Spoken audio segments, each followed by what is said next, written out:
Halo sahabat semua, terima kasih sudah hadir di channel ini. Channel yang selalu menghadirkan video-video terbaru seputar jiran Nusantara. Indonesia merupakan negara terbesar di kawasan Asia Tenggara, baik dari sisi wilayah, jumlah penduduk, maupun pengaruh regional. Peran strategis Indonesia kerap menjadi perhatian dan perbincangan negara-negara tetangga, mulai dari sektor ekonomi, pertahanan, hingga hubungan diplomatik di tingkat global. Tanpa basa-basi lagi, mari kita gas ke videonya.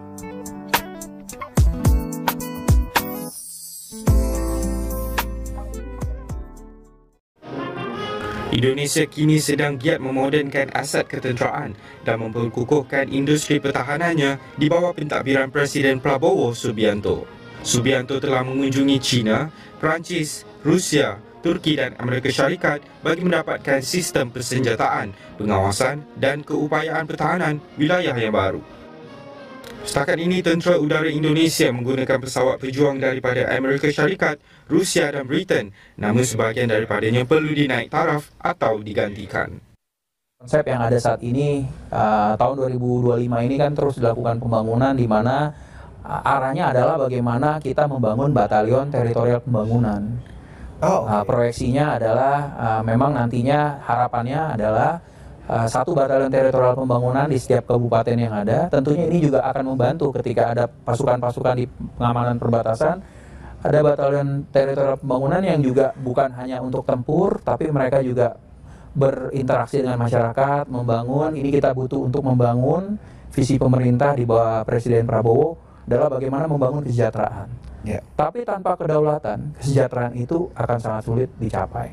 Tanpa pertahanan yang kuat, kita tidak bisa untuk membendung ancaman-ancaman yang ingin mengganggu kedaulatan kita, keutuhan wilayah kita, bahkan keselamatan bangsa. Jadi ini sangat bertalian dan tentunya publik, masyarakat luas harus melihat di mana benang merahnya. Tujuannya sebenarnya mulia karena tadi bicara logistik, ketika nanti sudah ada kemandirian secara logistik, batalion itu bahkan bisa menjadi salah satu kontributor juga kepada ekonomi lokal. Peruntukan RM21.7 bilion melalui belanjawan 2026 disifatkan langkah penting ke arah memodernkan Angkatan Tentera Malaysia ATM dengan sebahagian besar akan dimanfaatkan untuk memperkukuh keupayaan pertahanan udara dan logistik pasukan. Menurut Menteri Pertahanan Datuk Seri Muhammad Khalid Nordin, peruntukan dengan peningkatan 2.92% berbanding tahun ini sangat bertepatan dalam memastikan kesiapsiagaan ATM untuk berhadapan pelbagai cabaran sama ada tradisional dan bukan tradisional.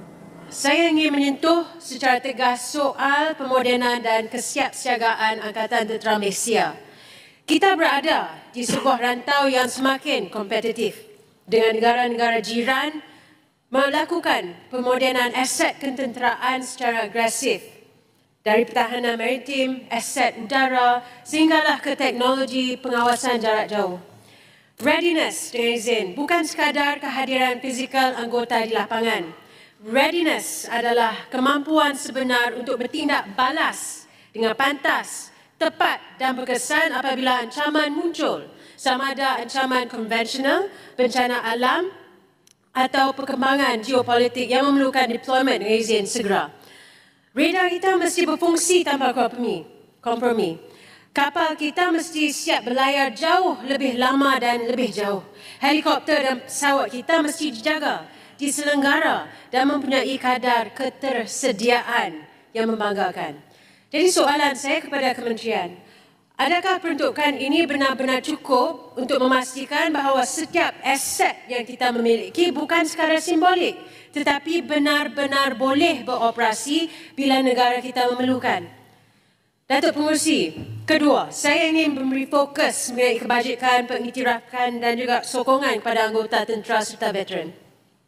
Tentera kita ni bukan mesin. Mereka ayah, ibu, suami, isteri dan anak-anak. Mereka mengadai masa dengan keluarga, mengorbankan keselesaan, malah kadang-kadang kesihatan mental mereka demi keselamatan negara.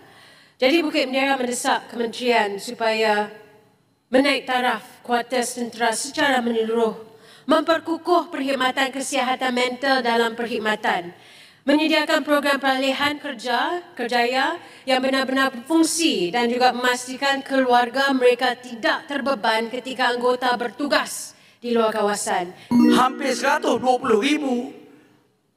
anggota tentera mencarum dana LTT. Saya nak tahu berapa banyak sebenarnya setahu yang dikutip. Dan wang ini telah dilaporkan di mana? Kemudian, laporan audit negara, kerugian 720 juta kepada Lembaga Tabung Angkatan Tentera. Jadi, soalan saya, kenapa sehingga sekarang tidak ditangkap manusia yang sakau duit ni?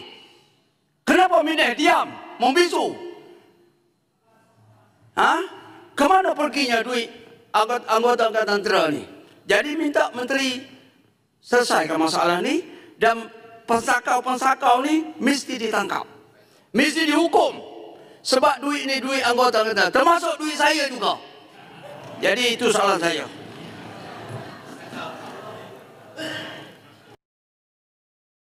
Walaupun saya menyokong agenda pemodenan dan perolehan aset baru untuk Angkatan Tentera kita, saya mesti juga menekankan kepentingan kebertanggungjawaban fiskal, ketelusan dan pelaporan keuangan yang teratur.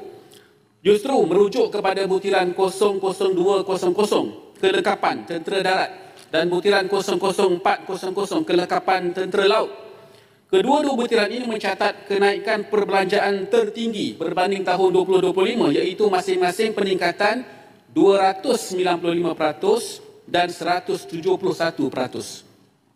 Sehubungan itu, saya ingin memohon pecahan kos terperinci bagi peralatan yang diperolehi untuk memastikan ketelusan kepada rakyat mengenai nilai sebenar setiap aset dan kenderaan yang dibeli. Selagi mana saya faham ianya tidak menjejaskan kepentingan strategik. Cadangan ini sangat signifikan dan amat tepat pada masanya. Ini kerana kita berdepan dengan risiko dan ancaman terhadap kepentingan maritim nasional yang semakin kompleks dan meningkat. Kerana itu ingin saya tekankan bahawa kepentingan maritim Malaysia mesti dipertahankan secara holistik, jauh melampaui kerangka pertahanan semata-mata. Ia mestilah memperkasa peranan Kementerian Kewangan, Kementerian Ekonomi, Kementerian Pertanian dan Keterjaminan Makanan serta agensi-agensi maritim lain selaras dengan Kertas Putih Pertahanan 2019 yang menyatakan bahawa Malaysia ialah negara maritim yang berakarkan benua. Dalam melaksanakannya, semangat whole of government dan whole of society mesti diperkasakan. Kita perlukan sinergi kerajaan, masyarakat awam, akademia, industri dan Angkatan Tentera Malaysia semua bergerak seiring untuk mempertahankan tanah air, bukan bergerak dalam silo seperti dahulu. Bukan sahaja untuk keselamatan negara, bahkan untuk bersaing dan menembusi pasaran global. Kita tidak boleh ketinggalan dari aspek pertahanan khususnya di rantau Asia Tenggara. Sampai di sini video kali ini. Terima kasih sudah menonton video ini sampai akhir.